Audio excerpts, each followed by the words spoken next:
Wilkemau, on behalf of Consejo de todas las Tierras. Muchas gracias, señor presidente. Tengo comentarios generales y tengo comentarios técnicos relativos al documento denominado Cero que nos ha hecho llegar el presidente de la Asamblea General de las Naciones Unidas. Señor presidente, el texto se aparta en varias de sus partes de otro estudio de Naciones Unidas que fueron las bases y sustento de los contenidos esenciales de la Declaración de Naciones Unidas sobre Derechos de los Pueblos Indígenas. Pero al mismo tiempo dicho texto resulta extremadamente genérico en cuanto a la identificación de los derechos prioritarios que imprescindiblemente debiera contener cualquier texto de una reunión plenaria de alto nivel.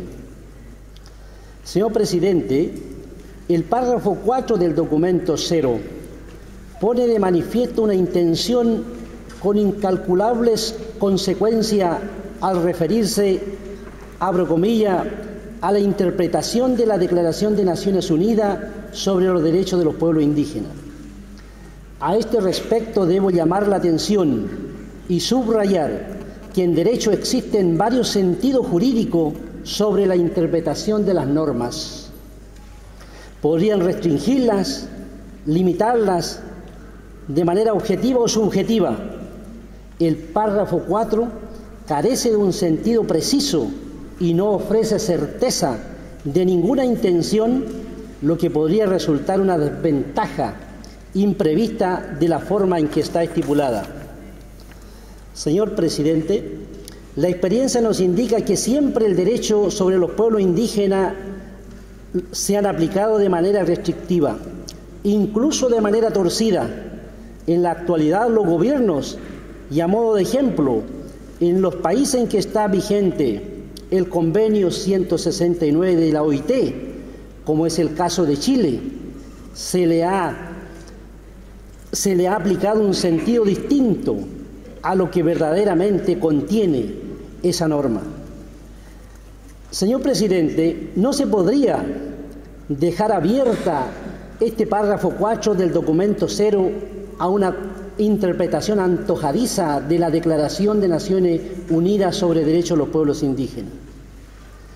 Presidente, el párrafo 27 del documento Cero no tan solo representa una amenaza para los derechos de los pueblos indígenas, sino además resulta inapropiado e inaceptable incluir al sector privado alrededor de la gobernanza y la Declaración de Naciones Unidas sobre Derechos de los Pueblos Indígenas. Pretender integrar al sector privado en el ámbito de los derechos humanos de los pueblos indígenas es otorgarle capacidad, facultad y derecho a un tercero que no tiene ninguna responsabilidad en la esfera internacional del derecho. Señor presidente, muchos de los párrafos contenidos en el documento Cero están estipulados en otros documentos, tanto de naturaleza vinculante, declaración en el Plan de Acción de la Conferencia de Durban, la Declaración y Plan de Acción de la Conferencia Mundial de Derechos Humanos.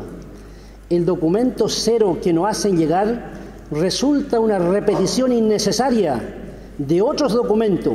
Este instrumento requiere de un examen riguroso y con el debido tiempo. Señor presidente, no es apropiado que se nos presente un documento y en un tan breve tiempo tenemos que reaccionar. Mi participación en representación del Consejo de todas las Tierras de los Mapuches en Chile en Naciones Unidas tiene por objeto cautelar y asegurar los derechos de las futuras generaciones de los pueblos indígenas y no a tomar decisiones apresuradas que comprometan el destino de los pueblos indígenas.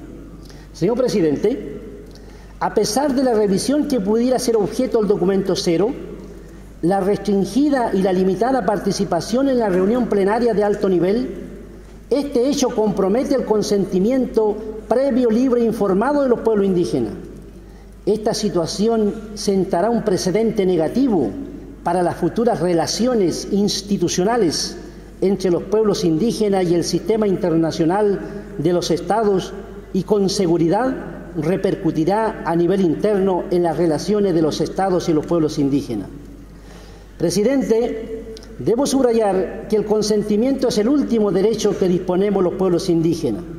En este sentido, esperamos que el documento cero sea subsanado y me gustaría observar un texto aceptable sobre los derechos de los pueblos indígenas. Muchas gracias.